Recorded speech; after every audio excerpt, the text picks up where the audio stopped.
Now what we're about to walk you through is the actual way in which you complete something. Like now we're about to talk step by step by step, what is required in the planning phase. Like what does that look like? Now here's what's crazy, see? I'm doing exactly what I envisioned to do. But here's what's ironic. C's vision, I didn't have a necessary vision, right? So C had the vehicle. Like C was like, you're gonna be number one in the world. That's the vehicle. And that vehicle has gotten me exactly where I wanted to be, right? Y'all gotta understand what I'm saying. Actually, by making me a household name, it is easier to help people academically, personally, and professionally. If you go back and look at my mission statement that I wrote back in the day, it was to help people academically. Why? Because I had struggled in school. Personally, because I made some real bad decisions with my parents when I left home, right? And personally, because I felt like anybody know ET, you know, I don't teach you professional development or personal development. That's what my life is, right? So what's crazy is CJ making us into a household name. Carl in those videos and people like, yo, ET, do that when you want to succeed as bad as you want to breathe, that video guru boy. So guess what that allows me to do? Hit any school I want to now. I can go to any city and go to any high school. I can go to any juvenile city. I can go to any prison. Like there are not many places I can't go. I can do NFL, NBA. And what can I do? I can help them personally grow. I can help them in their profession to go 120. And kids in school, I can help them academically. So see, that was always my goal. All y'all did was put me in a position where I can do it on my own terms now. And I can make money from doing it. But where did I take you? I took you to schools. I have literally blown up. And guess what, y'all? I'm doing more schools now than I probably did when we was first trying to do schools to make money. You feel me? What else? Church. I was taking y'all to churches. What are we doing? Same thing. We got our own now. You feel me? Nothing has changed. They had the vision. They had a tool that they were going to use. But all they're doing by making me number one in the world is I have the pick of the litter now. Man, somebody better hear what I'm saying. Reason why you can't do what you're doing because you suck. The reason why you can't do what you're doing because you average. That's why you can't. Me and you the same thing. We got dreams and goals. By them making me number one, now I have the pick of the litter. I can go wherever I want and do whatever I want. All right, now let's talk about the plan, right? And I'm going to throw both of them in the mix because I need you to be able to see step by step by step. All right, so in one of our Sunday calls, Mustafa mentioned the habits of the most successful men in the world. One of the dudes that he mentioned was Warren Buffett. And he said that Warren Buffett blew up, not with selling products. Right. He blew up. When you watch all the top dudes, none of them was on products. What you discover is that they all blew up investing in other people's products. Wow. Right? None of them, because everybody was trying to find out what's the biggest product seller that he had. He don't have none. Carl, I looked up Jay-Z's, like, not net worth, but when he became a billionaire, I looked at whatever. I ain't see nothing about rapping. I saw him amass a fortune, Carl, through artwork. I got to clear my mind of some stuff, but when I get up there, I got to do what I got to do. Why? Because success is not a failing. It's a mindset.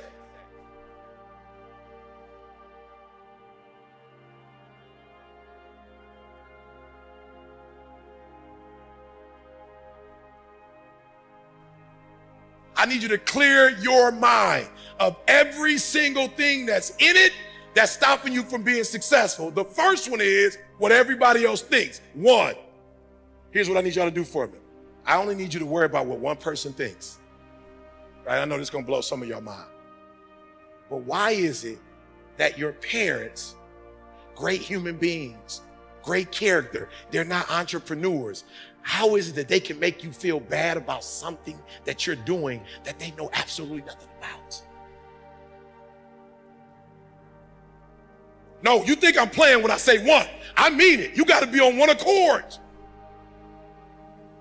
So whatever the 10 principles or the 20 principles or the 30 principles, if you're not going to do all the principles that he's doing, if you're not going to have mindset he has, you're not going to be able to get the stuff. You're not going to be able to do you can't do 50-50. It's not a 50-50 split. You can't decide I'm going to do this part, but I'm not going to do this part. Does that make sense? That's what I mean about being on one accord. No, when I say one accord, I mean if I get slapped right here, I got to let you slap me over there. Now, I'm from Detroit, Chicago originally. I wasn't raised like that. But once I decided that the good book was going to be my guide, if you smack me here, tell me, let me smack you there. It's no 50-50. It's not you smack me here, but no, I don't follow this part. I don't do this part. Like, okay, I'm good, but not this part. You ain't gonna let nobody smack me. They smack me, I'm smacking them back. It's not eye for an eye too. That's not what it is. You better hear what I'm saying.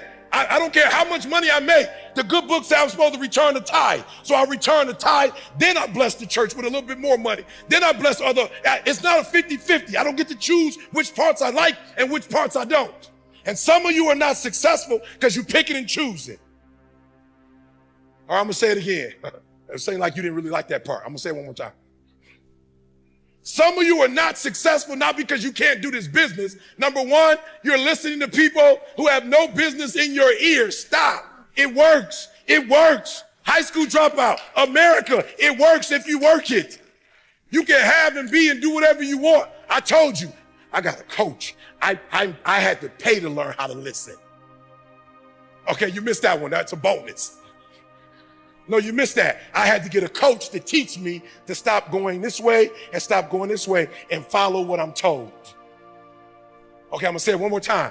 I had to get, how many of you honestly, you don't have a coach? Raise your hand, be honest. You don't have a coach. Be honest, raise your hand. You don't have a coach. You need a coach to teach you how to get people out your ear. You need a coach to teach you how to go even when you don't feel like going. You need a coach to make you wake up and think about your family. You need a coach to help you get, please listen to me. Nothing is impossible. That's a mindset. Write this down. I need to do something serious about my limiting beliefs. I want you to take this word out of your vocabulary. I shouldn't even say it, but some of you have it, so I have to say it. Write it down on your phone, please. I need you to replace fear with faith. No more fear. Jim Rohn said, all of us, we got the same ending. We're going to die. So if you know you're going to die, why are you playing it safe?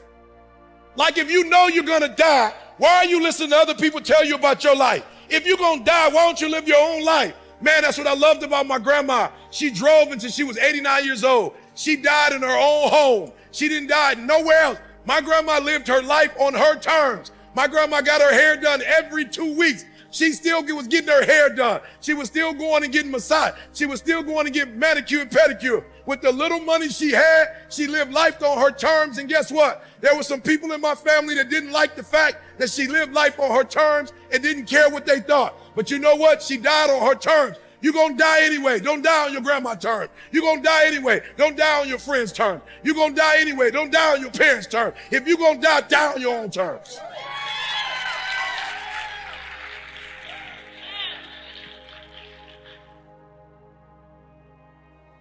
I mean, if you're not where you want to be, it's an adjustment you have to make, not an adjustment somebody else has to make.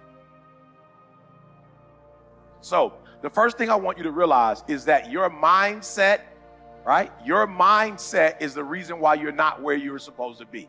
All right? It's your mindset. There's something in your main frame that's wrong for this particular time. Now, what does that mean? Because some of us, we so married to where we've been. We so married to where we come from. So what am I telling you? As I've moved, my success has come from shifting the mindset where I was to the mindset where I was trying to go. You cannot be a part of change or going to the next level if you still respect where you come from too much. All right? We're going to break this down for a minute because this is important. I could have been blew up. Let me tell you something that I'm realizing now. Of all the things that God wants us to have, money is the easiest one. Money, it is so easy to make 6 figures. It is so easy in this world to make 7 figures. It's easy. Like, it's not difficult. But what makes it difficult is that many of us are trying to go to a 6-figure, 7-figure life without going to a 6-figure, 7-figure mindset. You're trying to keep your exact same mindset and go into a different realm, and it's not possible. And the hardest thing you will ever do is change your mindset. Once you change your mindset, everything else is easy.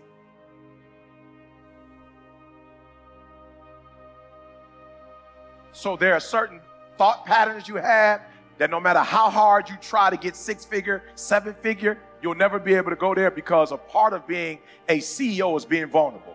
So if you're a person who wants everything already together, already fixed, already made, you can't be a successful entrepreneur.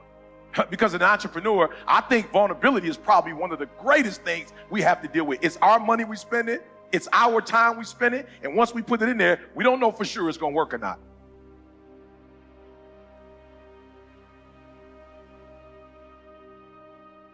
I'm working on a book, right?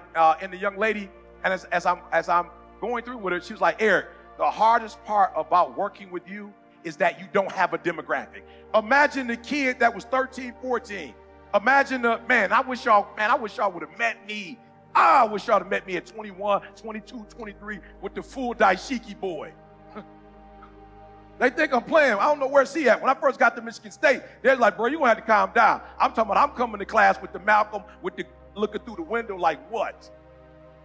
And I'm talking about any means necessary, right? But you look at me now, and the work that I do is global. And it didn't become global because I became a better speaker. It became global because I started tearing down some of the paradigms.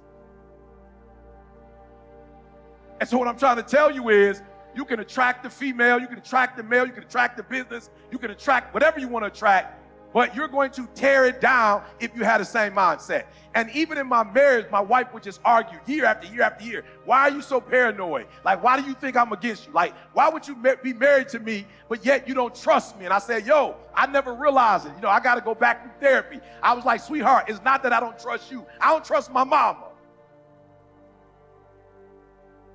That's a paradigm. So if I don't trust my mom and I married you, my mom is the highest human on earth to me. How am I going to trust you if I don't trust my mom? And I don't trust my mom because she lied to me about who my father was. And I don't trust my mom because she told me she was going to tell me when I was 18 that we was going to talk about it. But I was like, Ma, you didn't. You let other people talk to me about it.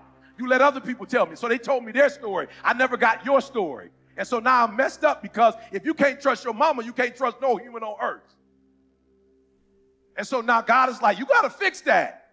You can't be going in these environments. I'm blessing you with all stuff. You're going to lose everything. The highest thing in the world is trust. You don't trust people. So when my wife said, you paranoid, I am. I'm paranoid because the person that I loved the most, that I had the closest relationship to, lied to me about who my father was.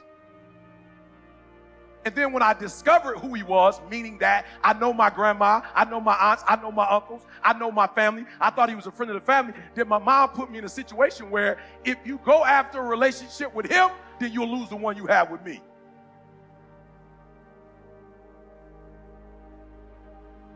But I want you to pay attention to what I'm doing.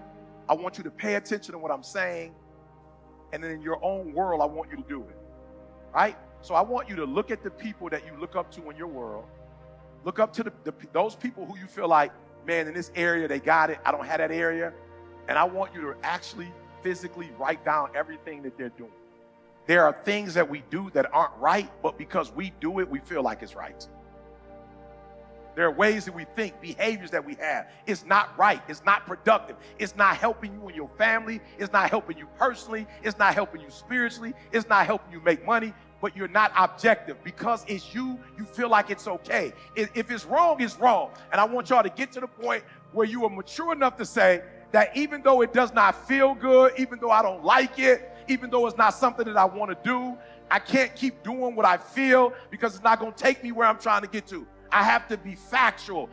All I have to do is emulate these characteristics. And if I can emulate these characteristics, I'm going to be successful. When I got in that room, I was okay with probably being the dumbest when it comes to economics. And I was able to sit back and ask some questions and learn. And when I left that room, I went to a whole nother level.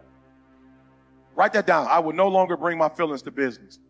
Good communication is the bridge between confusion and clarity.